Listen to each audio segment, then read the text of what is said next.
Hey, everybody, and welcome to episode number 22 of the Chris Rose Rotation, a production of John Boy Media. We welcome back our lone position player, the fine shortstop of the Miami Marlins, Miguel Rojas. And I promise not to throw you a cookie here on the first question I'm going to ask because you might take me deep, Miggy. Well, after the last homestand, everything is possible. I was actually pressing a little bit, it's already May, and I didn't have any homers. Everybody else in the team have a homer, and I was just trying to make a good contact to see if the ball was flying. Because in 2019, I don't know if you know, I hit my first home run in July 4th. Can you imagine going April, May, June, and July 4th was my first home run? And I was playing every day, so I was getting the sense of urgency. And last homestand, I got two in a week, so a lot of things can happen right now, Chris. Yeah, you took Mad Bum and then Adrian Hauser on the first pitch, no less. Like, do you go up there when you are the leadoff guy and you're like, man, if I see a cookie, I'm gonna kill it? Well, let me tell you something. This hitting leadoff thing for me is something kind of new, Like, I haven't been a leadoff hitter my whole career or anything like that. And now, just because I'm swinging the bat well, and I think it's the best position for me to be for the team, I'm not really aggressive because I don't want to give up like an out in the first pitch of the game. I'm not like a guy like Acuna that is always going there like with a homer kind of mentality, Like, my mentality is kind of get on base, get a lot of pitches from this guy. But you game planning before the game starts, and you know who you're facing. And this guy Hauser, bro, he got a pretty good. It's a nasty sinker that is probably not gonna give you another good pitch to hit.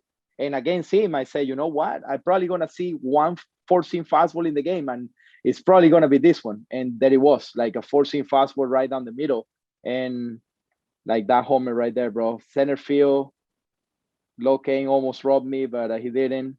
And to hit a homer depth center in Miami is not easy. So I'm really proud about myself about this homer.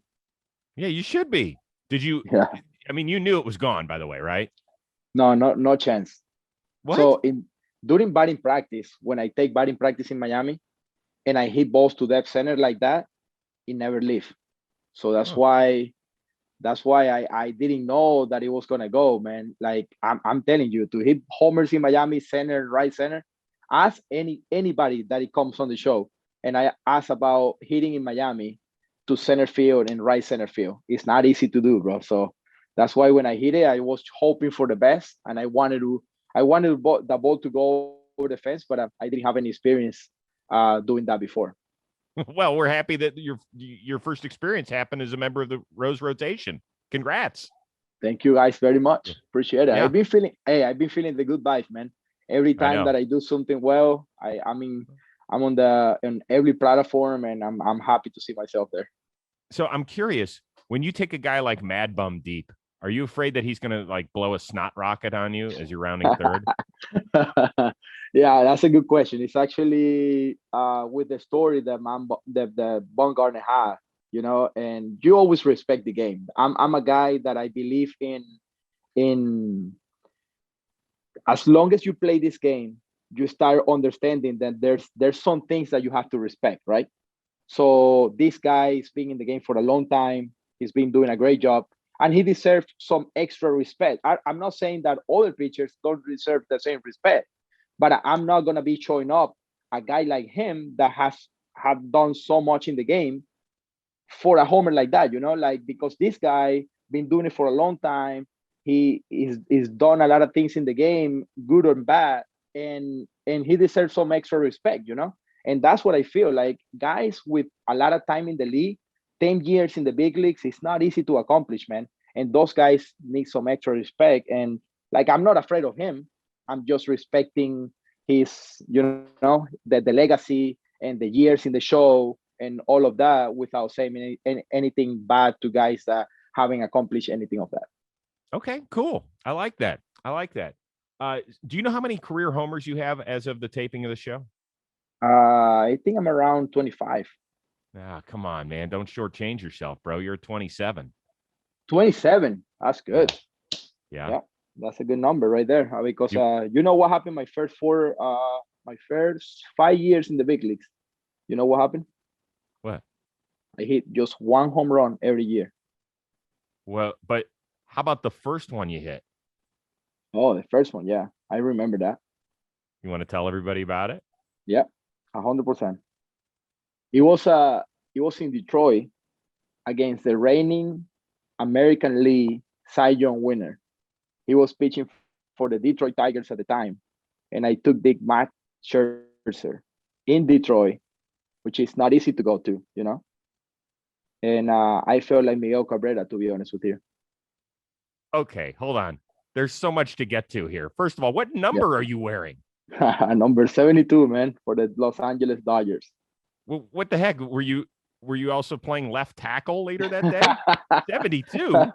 No, let me tell you the little story behind that. So the spring training, you know, when you get to a spring training and you just like invite kind of player, they give you like these high numbers, you know, like they're not expecting you to make the team when you're wearing number 72, 87, 90, 95. And then I end up like getting called up, and the club asked me if I wanted to change my number. And then every number that they have there, it was like 39, 47, 50 something, you know, like and I didn't feel that I want to change that number for a number like that doesn't mean anything to me, you know.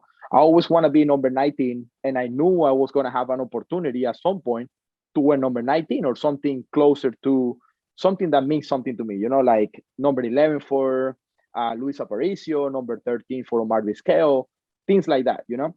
But number 19 is always been my number, and I want to have the opportunity to change my number when I have a possibility. And it was actually like a great little thing that I did because I started that year in spring training. I did really good in spring training for the Dodgers, so I kept the 72 for the first year of in my Bailey career. Now I'm getting extra money signing cards with the number 72, and you know, because it was a different number for my rookie year. So I have rookie cards with the number 72, and it was a good thing to do when I was a rookie. Okay, I want to get back to one other thing with that video. Dude, were you double parked outside? I've never seen a guy run around the bases faster than you did on your first homer. I mean, what's the hurry, bro? That's what my buddy Johnny Gomes used to say. What's the hurry? Exactly. No, I didn't know any better at that time, man. You know, first homer in the show. I feel like I was dreaming and I was just flying, you know, towards the bases. Uh, Great. It's a great feeling, man. You know, you're like you never know how you're gonna act when you do something like that, something special. And I was proud that I got the opportunity to hit a homer against a pitcher like him. And I mean, I will never forget that moment. I always been a guy that I don't like to show up the opponent, you know. And Yeah. I always feel like I want to do my own thing. Yeah, I wanna enjoy the game, and I wanna be be loose and fun there. But at the same time, I just want to do the right thing. Yeah, you want to be respectful. And I get it. So Yeah. a few other things on that. Where's the ball? The ball is actually at my house. I have a little thing for the next episode. I probably show you. I have a case of balls at my house that I have like signature by Clayton Kershaw, signature ball by Omar Vizquel, my first big league hit, my first big league homer. I just accomplished my hit number 500 in the league, and I just put the ball over there. My first hit as a Marlin. So a lot of balls that it means a lot for to me, and so I have it there. First homer in the big leagues. I also saw you when you crossed home plate. It looked like you kissed your wrist or something Yeah. like that. What's that all about? That's a little thing that I have with my wife. Me and her always wanted to have a tattoo in that area because at the time she was in Venezuela. I was here in the United States. You know, like I was living the dream, trying to make it to the big leagues. And I finally got the called up, and she was in Venezuela taking care of the dogs, and doing a lot of things, getting ready to get back to United States and watch me play. And I did that little thing like for her to see that I have it on my mind. That's nice. It's really nice. You still do that. don't you?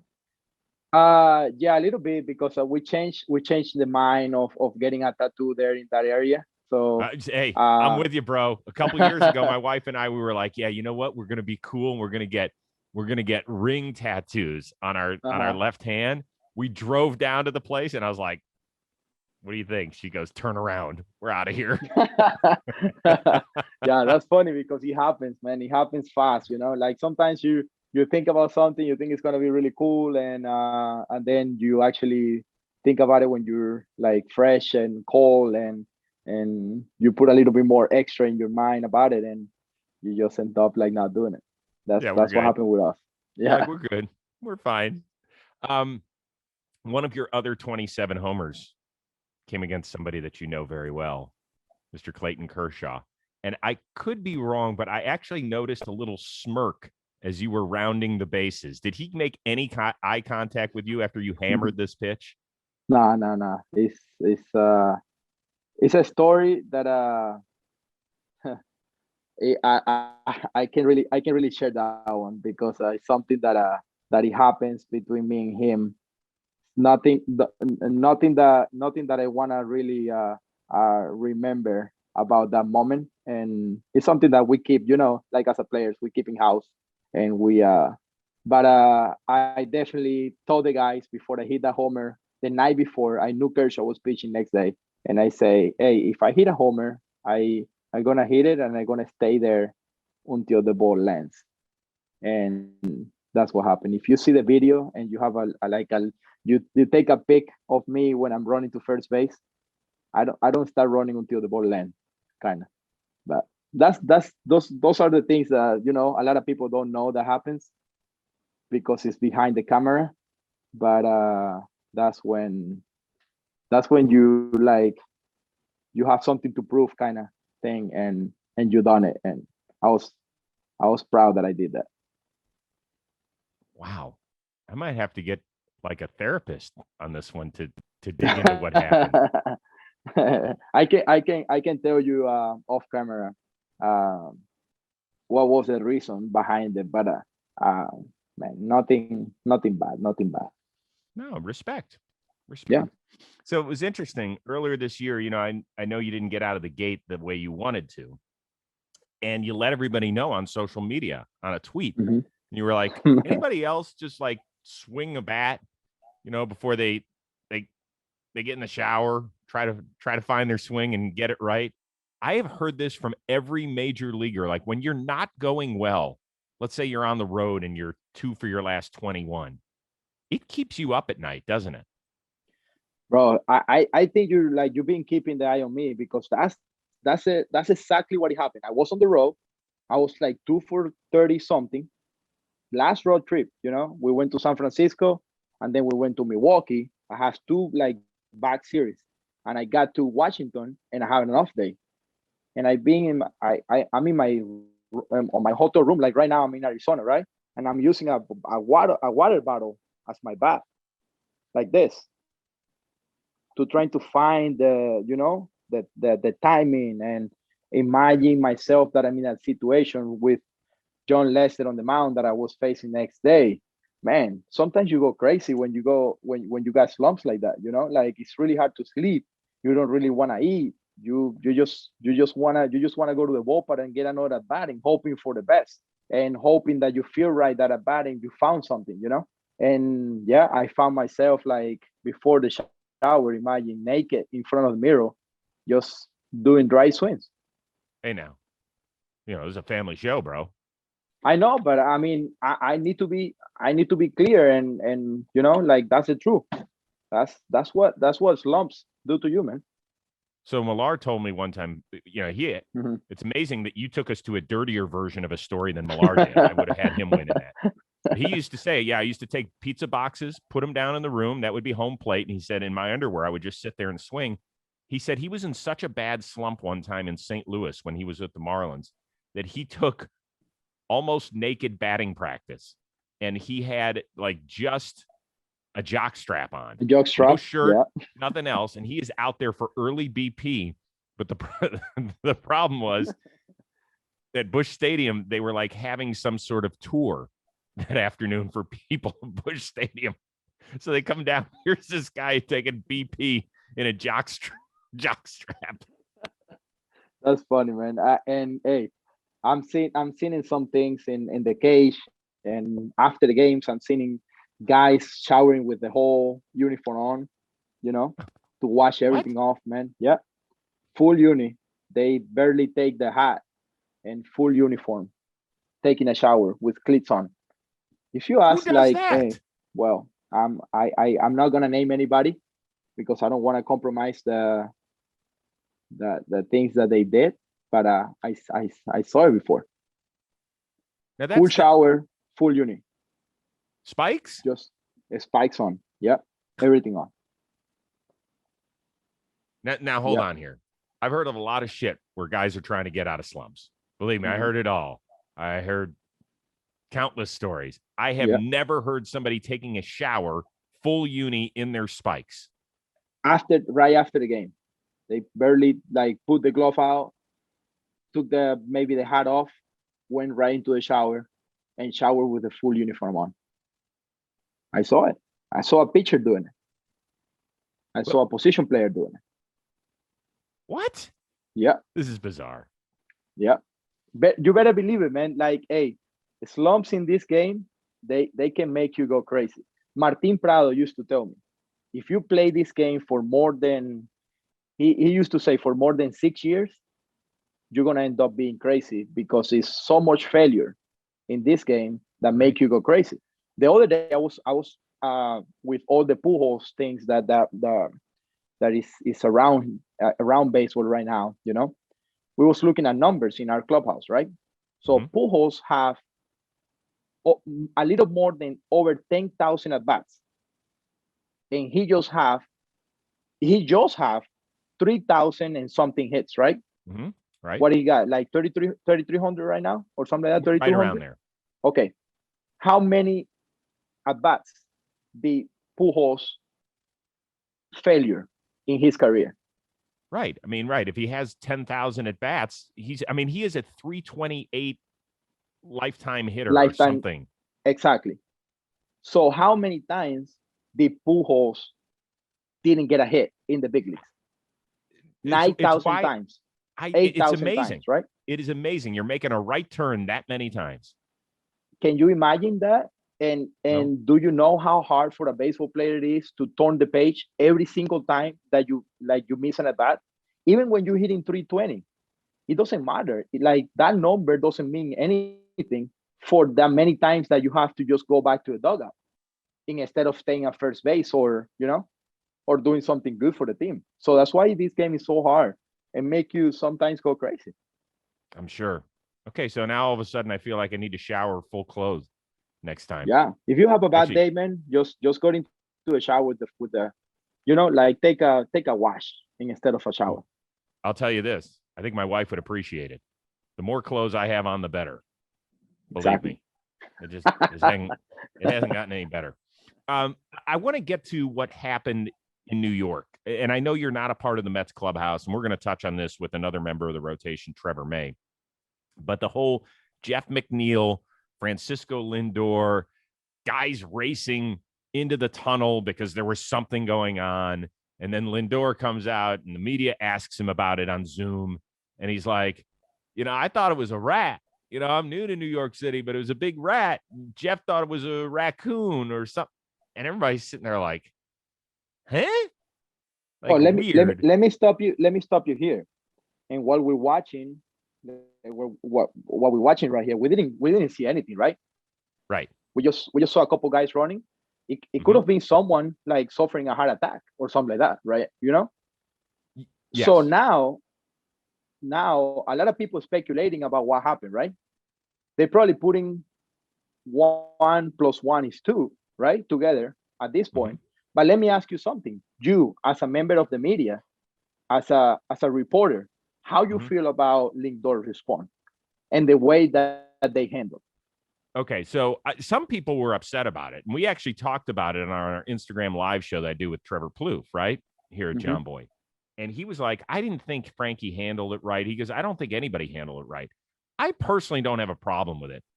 I I only care about as a fan I'm a different kind of media member because I'm not a beat reporter that's around the team, like around the Mets and trying to get information all day. That's not what I do. It's not what I've specialized in over the years.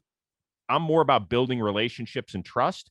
So for me, I only care about what impact that issue between Lindor and McNeil has on the team. That's all I care about. And I've also been around this game for almost 30 years to the point where I know guys get after it occasionally. You have arguments, occasionally punches are thrown. I'm not saying that's what happened here because I don't know. Some people were really bothered by what Lindor said. I don't give a shit. Like, okay, it sounded silly. Like, I said it was a rat, and Jeff said it was this. And some people were upset because Lindor came in and gave McNeil a big hug on his Zoom call and was like, hey, we're all good now. We're all good now. That doesn't matter to me, what is portrayed in front of a camera. I don't care about it. I care that those guys respect each other. I care that it doesn't fracture the clubhouse. Am I wrong here? Let me tell you something. You know how many times as a baseball players, we want to win so bad and we're so competitive that we have wars with our teammates. That happens. No, I'm not going to tell you happens every day, but a lot of times I gotta check on guys. And I don't do that because I don't love them, you know. I need to check on them and I need to keep them on the line just because I feel like they could have done something a little bit more professional or a little bit better on the sense of, I'm not talking about making a play or hitting a home run. I'm talking about the effort level or the communication part. And that happens on an everyday basis, you know. And people, they don't have to know everything that happens between players. And okay, Lindor probably says something about a rat and a raccoon trying to be funny and trying to handle the situation the best way possible. But he couldn't say, hey, that's none of your business. That's the things that happen in our clubhouse and in our dugout. If we want everybody to see what happened, we would have done it in the dugout. But they went to the tunnel, they did the right thing. And if they want to fight down there, they don't care.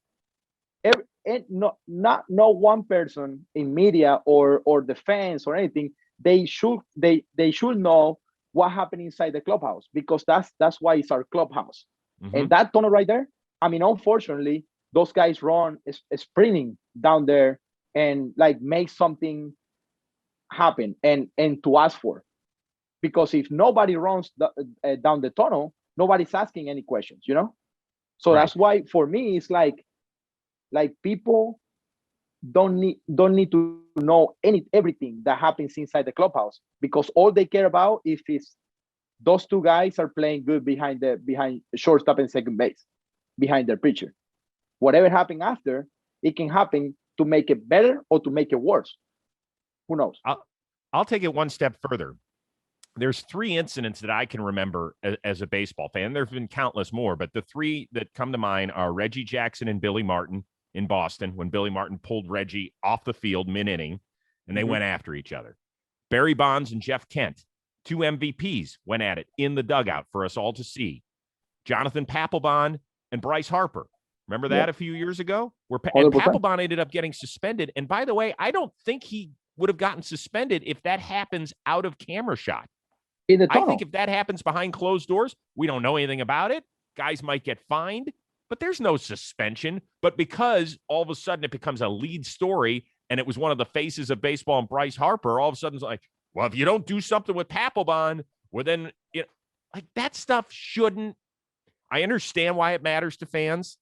And people will say, well, what sort of what are they doing in front of kids? You know, what sort of I don't give a shit what impact that has on your kids. They didn't do their work. And that's what I'm saying. They didn't do it in front of kids. I mean, if something has to be saying about Lindor and McNeil and or whoever who take it down the tunnel, is that they did the right thing, you know? Totally. Because I mean, we're human beings and we're gonna have disagreements, you know. If I'm gonna have a disagreement with you, I'm not gonna do it here in front of camera, you know, to entertain anybody. I'm gonna call you, or I'm gonna wait until I see you face to face. And I'm going to let you know. But it's not, you know, like if something have to be said about these two guys, as is that they did the right thing. And guys at home, if you're playing in high school, if you're playing in college, if you're playing in your early professional careers, don't let anybody to see your disagreement with your teammates. Don't show up your teammates in front of anybody. And if you have any problems, just go to the tunnel, to the clubhouse, because that's why we have a clubhouse.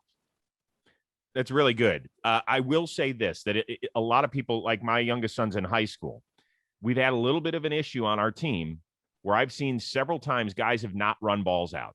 Mm-hmm. To me, that's the biggest slap in the face to the other guys in the dugout. It really has nothing to do with the coach. It doesn't have anything to do with your parents. I asked him after the game, I said, did you see what blank, blank, and blank, blank did today? He said, what do you mean? I said, they didn't run hard on every play. He goes, yeah, I saw that. I said, how did it make you feel? He goes, well, it kind of pisses me off. Remember, he's a freshman. Mm-hmm. So on varsity, it's hard to speak up when you're a 15-year-old kid.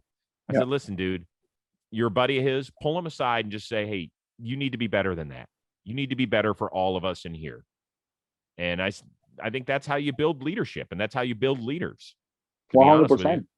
That's why it's so. In this game, you can take anything personal. You know, it's really hard. Every single day, someone is gonna come to you, and they're probably gonna have a positive message to you or a negative message to you. So for me, it's like if you take the positive things way too hard, you're gonna think you're the best player in the world, and that's not true. If you take the negative too hard, I feel like it's gonna upset you, and it's gonna probably like make you a worse player. So that's why when you have situation like that, and you're trying to be a leader in your clubhouse, you need to know your personnel. You need to know who you can scream at or yell at right away, or who's the guy who you need to wait until the next day to tell him the things. And that's the biggest advice that I got from the captain himself, Derek Jeter. Pretty good advice. I guess that's why he's got a fistful of rings. You don't want to tell us one little fight you got in, do you? I think I haven't. I really haven't get into a fight like that, because I feel like I don't know if he's always been in the right time and the right position, you know. But I haven't been that upset with someone, or I haven't made us like anybody else like really upset. We've been able to talk it out. That way. Communicate. It's a nice thing. Yeah. You know what? Speaking of guys that can communicate, we're going to focus on the best talkers in baseball. Hold tight. Hey, everybody, I want to tell you a little bit about dugout mugs. Yeah, these things, they are perfect, whether it's for graduation or maybe end of the season for baseball. If you're in high school, you want to get your coach something. Dugout mugs are great because they can especially engrave things, right? I'm a Tribe fan, so I got my big C, I even got Chris Rose on here. So you ask and they will engrave away. It's that time of year. Plus, let's see here. If I just want to drink some high quality H2O, I get this one. I want to drink something a little stronger, I bring the old wine. And if it's like on a Friday or Saturday, I don't know, it's party time, I got the little shot glass special. Plus, if you just have a bottle around, we can help you out here before you load up your dugout mug. Use the code word JOHNBOY at dugoutmugs.com. You get 35% off with use of that code. That is 35% off. Let's go. Go get yourself a dugout mug or two. Cheers to that. We will be right back, but first, a quick message from DraftKings. How about a little UFC? You know I love me some UFC, and we've got a big one this weekend. UFC 262, Nate Diaz to Michael Chandler. There will be no shortage of action this weekend. If you're not a UFC, give it a chance. UFC is wild. Every time I tune in, I can't, I am locked in. And this weekend's a big one, and DraftKings is giving you 100-1 odds. God, just pick the main event fighter that you think will win, and DraftKings will give you 100-1 odds on that fighter. Bet $1. If you're not good with the betting terms, you bet $1, you win 100 if you pick the right guy. If MMA's not for you, DraftKings Sportsbook's got everything. Basketball, baseball, Hockey, you know we do the baseball pretty good here. We had our own props going for a little bit. Might still be there. Go check out DraftKings. They're safe, reliable. Withdraw your funds at your convenience. Download the top-rated DraftKings Sportsbook app now and use promo code ROSE when you sign up to turn $1 into $100 when you bet on a main card fighter to win. Place your bet and watch the fist fly this weekend. That's code ROSE to turn $1 into $100 on select main card fighters for a limited time only at DraftKings Sportsbook. You must be 21 or older. New Jersey, Indiana, or PA only. New customers only. Restrictions apply. See DraftKings.com/sportsbook for details. Gambling problem? Call 1-800-GAMBLER or in Indiana, 1-800-9-WITH-IT. No, hey family. Hey family, mama. Babe, happy Mother's Day, babe. I love you. That home run was for you, you know. That was some great stuff from Andrew McCutcheon on Sunday Night Baseball, where he led off the game with a home run, and he's hooting and hollering, talking about he's the best, and then giving a shout out to mom and his wife for Happy Mother's Day. Who are some of the guys you love chopping it up with, whether they get to second base and saying hello, or when you get to first base? Are there certain guys that you love seeing? Yeah, Coach is one of the funniest, man. He don't say much. He's always focusing on the game. You know, probably he's gonna say hi or whatever, but he's always like, when he gets to second base, he's all about like getting his lead and getting out there. But I mean, you really enjoy the things that he do in social media, and I bet he's a great teammate and a great clubhouse guy because he's funny and he's always come up with something, and that's the kind of personality that you wanna have out there. But I feel like I really enjoy when I get to first base and I have to talk to guys like Freddie Freeman or Joey Votto, you know? So I think Joey Votto is one of the most interesting guys because you never know in what kind of mood Joey is going to be, you know? So one day I got to first base against, I play for the Reds. I never make it to the big leagues, but I got to meet Joey over there, and we played together in low A when he was rehabbing in one of the years. So sometimes I get to first base and Joey Body trying to speak straight Spanish with me, you know, even if it's broken, he's trying to learn like a new word. And I'm so entertained like the whole time that I'm in first base. I don't want to leave because I want to keep talking to Joey. And that's one of the funniest two that I got to first base and I have to talk to because Freddie too. Freddie always have something to say. He's talking about the pitcher, talking about his pickoff move, talking about you, like how you hit the ball or whatever. It's always fun to grab these guys and talk for a little bit. Yeah, Votto. I have heard the same thing about Votto from countless players because they always say the same thing because he's so interesting. He really is an amazing guy, and had some great interactions with him on Intentional Talk over the years. He was our last guest when Kevin and I did the show together. He actually, believe it or not, we didn't have him scheduled to be a guest on one of these last 3 shows that I was doing. He had the Reds PR department call in and say he wants to be on one of these last 3 shows. Wow. And he ended up being the final guest that I interviewed on that show. Nice. And how was that? Amazing. Because he's so smart. He paid attention. He said, Chris, I'm going to tell you, I would watch the show in the clubhouse and I could tell how much you and Kevin cared about one another. He's like, you guys have a dynamic that not a lot of people have, whether it's in this game or just in entertainment or anything else. And he goes, I could tell how hurt you were that you were leaving. And like for somebody to pay attention that closely, I appreciated that. And I don't think there's a lot that gets past Joey Votto, whether it's on the baseball field or outside. Nah, Joey can remember a lot of things and things that he tells you. When I was actually a minor leaguer with the Red system, you know, and he was like an MVP caliber player, and he kind of remembered our conversations in the cage one day when he talked to me about trying to learn Spanish. And now he's so proud that he was like, I remember facing the Reds in a Cinco de Mayo, and he put a Mexican song for his walk-off song, and he told me at first base in the first inning, "Hey, just wait until I come to bat so you can listen to the song that I put on today." He was so pumped up for that moment and for that song. It's pure entertainment, man. I love it. I love it. Hey, guys, I've told you before how much I loved cereal as a kid and had to give it up because it had too much sugar. Not anymore. Thanks to our friends at Magic Spoon, we've got cereal that has 0 grams of sugar. It comes in a 4-pack variety pack. I only got 2 left because I've already devoured the peanut butter and the cocoa. They are already in my belly. Here's the nice thing. It tastes great, and it's great for you.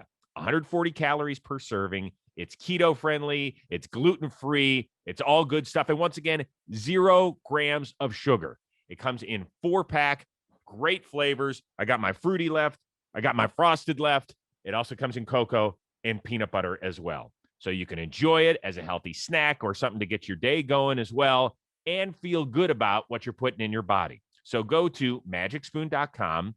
Use the code ROSE. You're going to get $5 off your first order. And these guys are so confident in their product that if for whatever reason you don't like it, it's a full money back guarantee. I guarantee you're going to love it. It tastes great, and it's got 0 grams of sugar. So go get your Magic Spoon today. So we just had Mother's Day. We have talked about your mom and the battle that she's going through. As much as you're willing to share, how's she doing? She's doing better. She's at home. She had a situation where she had to go to the hospital and be at the hospital for like 7 days because she had this difficulty breathing. But at the end of the day, man, we're blessed that she's back home. She's receiving the treatment. She's like optimistic as always, so happy to be alive, and that's an special for me a motivation that I have, because every single day when I go to the ballpark, I just wanted to do good for her, and I wanted to show her that I'm positive and I'm doing really good, like I did last week.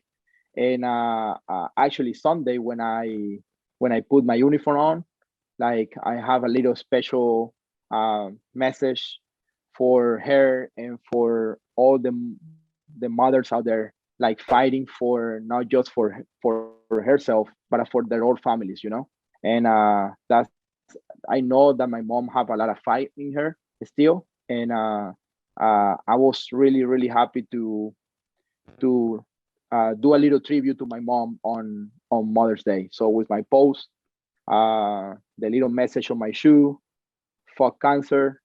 I know my mom have a lot of fight and a lot of years to live, and to watch me grow and to watch the whole family grow a little bit more. So I'm really happy that she's at home, and love you, mom, and happy Mother's Day to everybody, to every mom out there.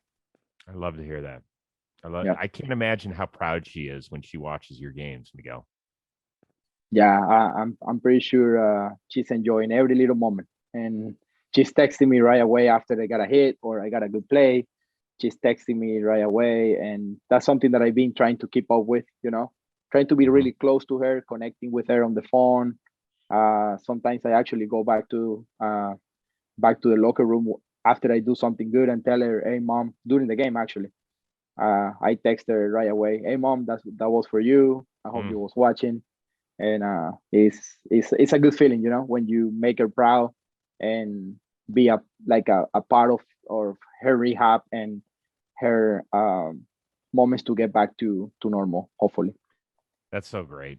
It really is. I lost my mom 14 years ago, and I miss her terribly every day. She was a great, great person, and a huge reason why I'm in this business. A tremendous sports fan. I remember at my first full-time TV job, I was a weekend sports producer in Cincinnati, and some people might know him, but Kevin Frazier was our weekend sports anchor. He's now the host of Entertainment Tonight. Mm-hmm. And Kev was my mentor in the business. And one day I'm on the phone, I'm just shooting the shit, talking about the Indians and their rotation, and Charles Nagy and Ken Hill and Oral Hershiser, and mm-hmm. I'm finished with my conversation. I put the phone down, and Kevin goes, "Hey, how's your dad doing?" I said, "I don't know. That was my mom." He's like, okay. My mom was in on every sports conversation. Everything. Had a huge opinion about it. Would hold grudges at times about it. Loved it when the Indians finally made the World Series for the first time in my lifetime. All sorts of stuff. So, right. yeah, it was a mom's love is really hard to compare, and there's you will nothing never like it. stop feeling it, and that's why I miss my grandmother every single day, like you miss your mom. Yeah. It's an amazing feeling, man. Yep, Sure. it is great. All right, let's get, as we take a deep breath, everybody at home, kind of a little cleansing breath here. I would like to get a couple of quick hitters around baseball because you pay attention to everything. So as of right now, we've had 4 no-hitters, 5 if you include Mad Bum's 7-inning job. Why are we seeing so many in the first 5 weeks? Is it the approach of the hitters? Is it that strikeouts have become such an accepted part? Why, in your opinion, is this happening? I'm gonna give you my personal opinion right here, and I think analytics and the way that the game is viewed right now, especially when we have all these numbers behind every single pitch, every single pitch, the guys have data behind. Pitching coaches are getting so much better with numbers. Organizations are getting so much technology. And this is affecting how the pitchers attack hitters now. Before, you see a starter, like I'm going to name someone right here, Kevin Gausman from the San Francisco Giants, right? I faced him in 2017 or something like that when he used to be with the Orioles, right? So this guy, he was trying to mess with you and try to throw maybe a 4-seamer down. He will trying to throw a slider, and then he would use his changeup, split changeup, just to strike out, or maybe in a big spot with 2 strikes. Now, pitchers like him, maybe I don't know if it's the numbers or it's the people behind this new technology and all that. They're telling the pitchers, hey, this is what you're good at. Don't go away from your 4-seamer up, your changeup down. So we just faced him in San Francisco. This guy threw 70-something splits and 34 fastballs in a game that he pitched for 7 innings. He carved balls. So you're seeing that more and more throughout the league. You don't see pitchers messing around. You don't see Wade Miley trying to go to the sinker away here and there and get smashed in the gap. You see Wade Miley attacking hitters with cut it in, changes away, because that's the pitches that he's good at. He's not trying to be a 5-pitch mix when 3 of their pitchers are not like elite pitches. The pitchers are able to identify that they need just their 2 or 3 elite pitchers and use them. You don't see guys like Matt Scherzer a lot. You don't see guys like Jack Flaherty a lot, that they can do so many things in so many different spots, right? For pitchers that doesn't have the 4-pitch mix, 5-pitch mix, you see Tyler Glasnow. Here you go. You know what you're going to get. The fastball with right up in the zone and the curveball. He's not trying to mess around with a sinker. He's not trying to mess around with a fastball down in the zone, trying to paint the corner. No. He knows what he want to do because he knows his pitches are so good. The RPM, the spin rate, all the stuff that they know now. So this pitch with that spin rate up in the zone is where it's going to work. And the breaking ball, you have to throw it here so it can be effective, and you're not going to get hit. Before, you see a lot of guys trying to mess around, Okay, let me try to go in here, and then all of a sudden, whack, it's a double, Not anymore. These guys know what to do, and these guys know that the numbers show if this hitter is hitting 170 with that pitch, that's all you're going to throw, Smart. So I think that's the reason why. And other than I think the balls are softer this year, and it's not affecting just the game on keeping the ball on the ballpark. It's affecting the way the ball is movement. I believe so. I've seen movement on balls this year more than ever in my life, but I don't know. I don't know what other hitters have to say about it, but that's what I sense in our clubhouse. That's what I'm saying around the league. Uh, Guys, I think in that pitchers are they're either getting so much better with movement, or they just the balls are affecting the movement. Well, The I movement can a tell little you bit. this. We've got the worst batting average collectively in the league in over 50 years. So something's going on, whether it's pitchers sticking to a new game plan, which is smarter, or softer balls. And I don't know if I want to talk much more about softer balls, but Yeah, I don't know if the balls are softer or not. The only thing is that's what they promote, right? They say we're gonna try to soften the ball so the ball don't go out of the ballpark as much, and we have more options. And it's having the opposite effect. The ball is not even put in play because it's moving way too much. wow. But who knows if the ball is softer or not? I don't really know. I'm just going again. I'm just going with whatever they're putting out there. Yeah. Well, I mean, yeah, you've got enough to worry about. I don't need you to be the ball police. No, yeah. You know, that doesn't sound like a fun job, Ed. Actually, No, I got to take that statement back. Yeah, the ball police. I Yeah, don't want to be that. I don't want like to be that. that. Let's move on from the ball police. Your buddy Giancarlo Stanton is back to being Giancarlo Stanton.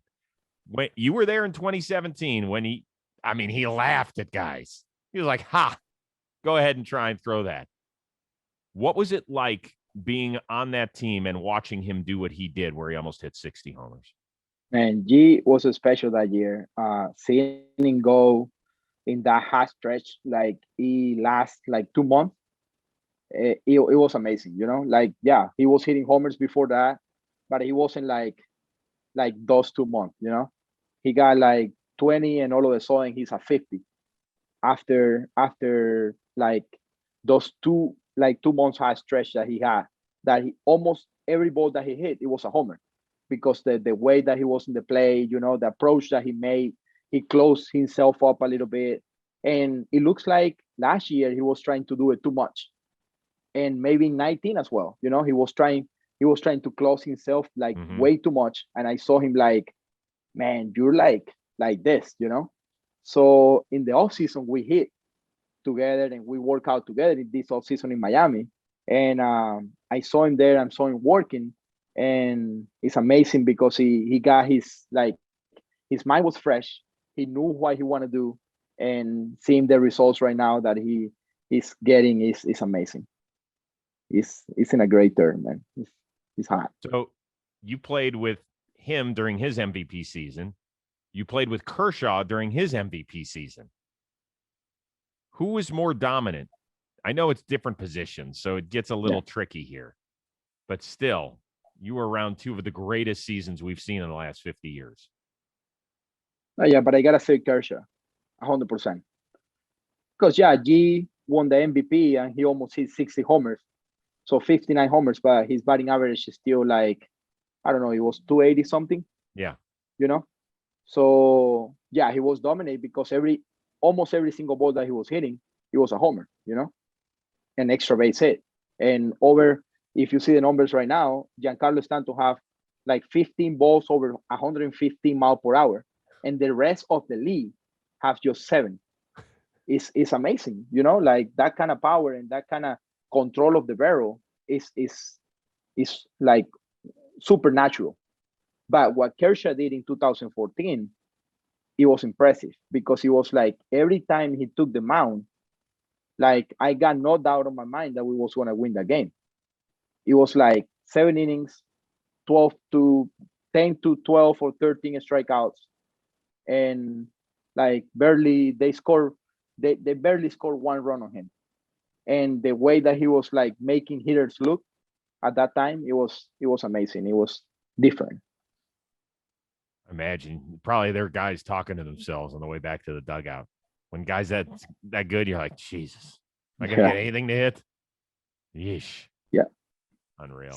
It's like seeing DeGrom. That's how I feel like every time we face DeGrom. Guys coming back to the dugout saying, man, how are we gonna hit this guy? Yeah, Crazy. Dude's a witch. Speaking of MVPs that are now on the Dodgers, Mookie Betts. Did you see what happened to him the other night in Anaheim at third base? You got a Where he little got cup check. Yeah. So outfielders, most of them do not wear cups, right? Even infielders. I don't know how, like, I would like to know the percentage of players in this era that wear cup. Well, you better wear a cup. I wear a cup, but I know a lot of infielders that play third base that don't wear cup. The only two I ever heard of, Adrian Beltre was famous for not wearing a cup, and he ended up on the injured list up in the Seattle because he got nailed so hard there. Exactly. And Juan, I think that Juan Uribe did not wear a cup because he said he couldn't find one big enough. Which I was his teammate, and I know. The only thing I can say is I know he don't wear a cup. That's the only thing that I can say. But that's right. 2 third basemen, Are people crazy? Oh, I just play against the Nationals, and Starling Castro is playing third base with no cup, and he's playing almost in left field, just because he's so. I could have gone 3 times to third base, and I could have get 3 hits, but I didn't want to do that to Castro because I don't want to. I don't want the manager to tell him to play in with no cup on. I want to save his. I want to save his life. Seriously, Miguel, this is no joke. Who the hell does it? Why wouldn't you want to wear a cup? I get it. It's not the most comfortable thing, but holy smokes, you know what's not comfortable? Getting hit in the balls by a rocket shot. Yeah, imagine Stanton hitting a 115 off the bat, right to third base. Man, I'm a proactive cup wearing, so I will tell the guys, hey, make sure you wear your cup, like make sure you wear your mask. Yeah, right.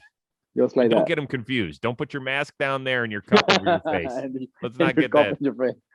Yeah.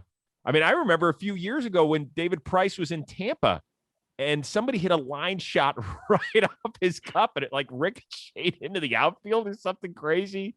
Yeah. Man, we got into some weird dangerous, stuff. Man. It's dangerous, man. We got a weird episode here talking about a lot of things, cup. We got the softballs. Shower, the softballs. Yeah. Hey, nothing's off limits. That's what the Rose rotation's about. Exactly. Right? Okay, should we spin the wheel of moderately interesting things? We got a few new topics on here. Let's see. Doggy like style is a new one. Hot friend. Talking about weird. Okay. All right, let's go. Give me the doggy style. All I can tell you is my wife came up with some of these topics. So wow. I'm so proud of Miss Rose.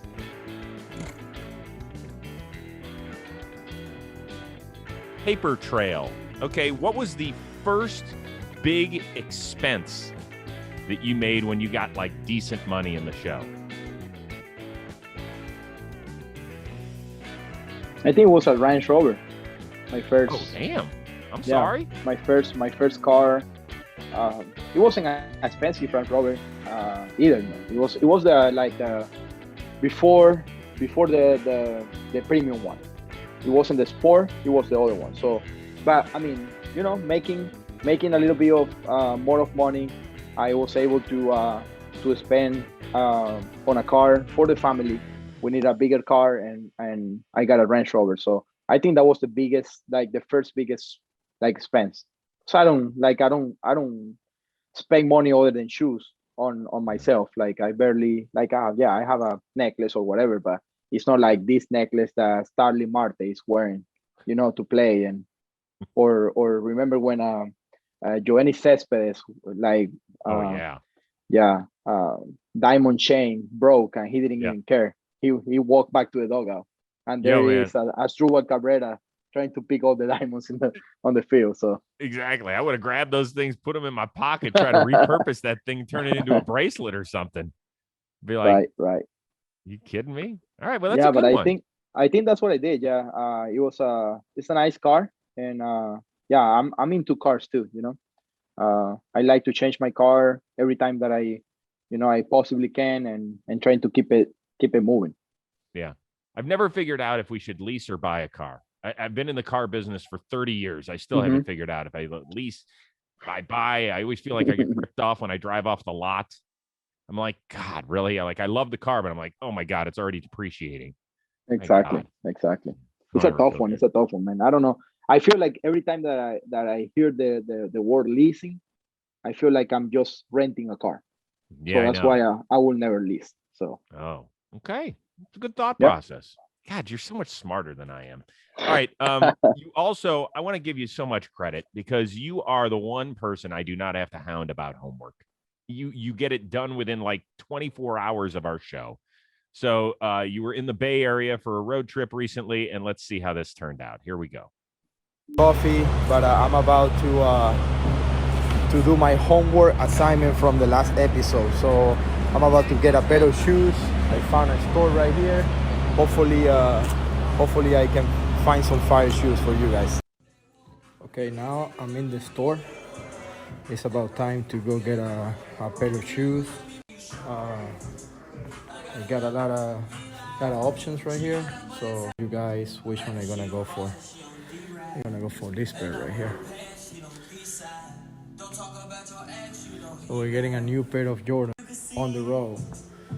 So we're here in the store, and let's get that one.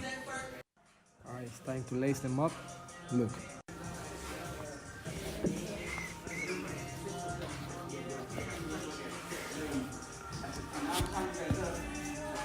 Oh yeah.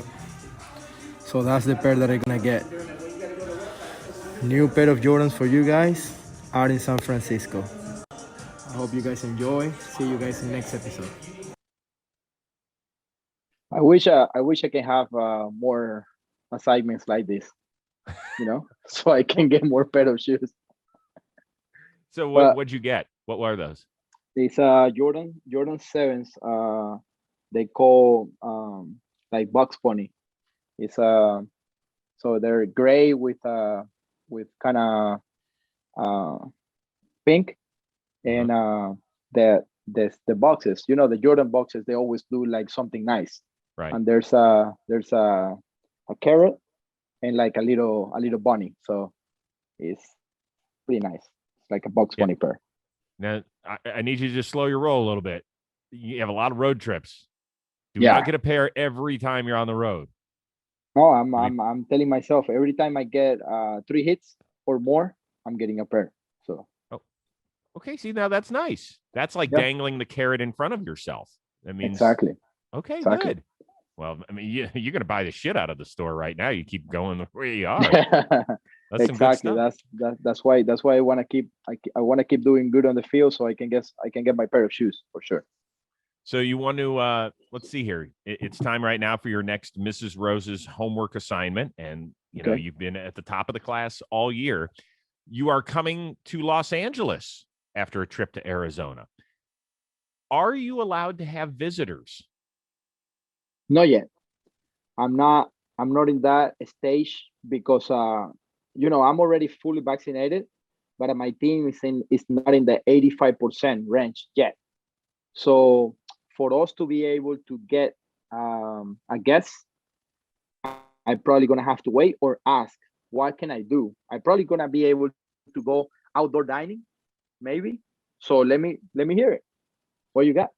Well, I live in Los Angeles. Mm-hmm. I was going to drive to wherever you guys are staying, and don't say where you are because I don't want people just piling on and just trying to get Miguel Rojas's signature on a picture of a guy wearing 72 and Dodger 72. Yeah, that's going to happen in LA for sure. Yeah, I think so. I was going to come maybe and have lunch or brunch with you over the weekend. We can do that 100%. If that's the case, we can do it. I was thinking about like, I don't know, maybe having a guest from like, I don't know, a different.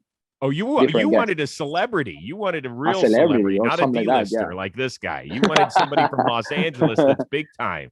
That's why I wanted to hear what was the assignment. So I live right down the street from a YouTuber, and and there's I don't want to say which NBA player just moved into our neighborhood as well, but that's pretty big time.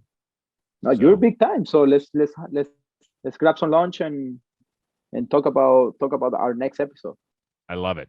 So you've got an easy homework assignment. Sometimes homework assignments are challenging. This will be an easy one. This one is an easy one. Okay. Yeah. Well, listen, we covered a lot of interesting ground today, man. This is good really stuff. Good. I feel good, and I think your mojo is going to continue too. I just feel like there's too much good stuff going on in Miguel Rojas's life that Let's keep rolling, man. Like I'm gonna try to give you guys more content to put on. Yeah. Funny things, good things on the field. Yeah. Plays, sick plays with the glove. I like that. We learned a lot today, man. We learned that he's had teammates that have showered in full uniform. We learned that not enough players in the infield wear cups. We've heard that they're playing with softer balls in the major leagues. And we learned that he liked wearing number 72 and taking Max Scherzer deep for his first career home run. So there you go. There's your Miguel Rojas checklist. Listen, man, it was fun today. It always is. Tell the guys in the Marlins clubhouse we say hello. All right, bud? I will, man. They're enjoying the show, and thank you guys again for giving me the opportunity to be here for another episode. And I'm happy that everybody's watching and the comments that you guys are leaving in my on my Instagram and my Twitter page and everywhere that I'm seeing feedback from the episodes is great. So thank you very much, and we're putting a lot of effort in this because from the road, from home during the season, giving you the insights is amazing to see that you guys are enjoying. I love it. Remember, if you're watching on our YouTube channel, hit the old thumbs up and leave a comment as well. And wherever you download your podcast, subscribe and also give us a 5-star rating because Miguel loves those as well.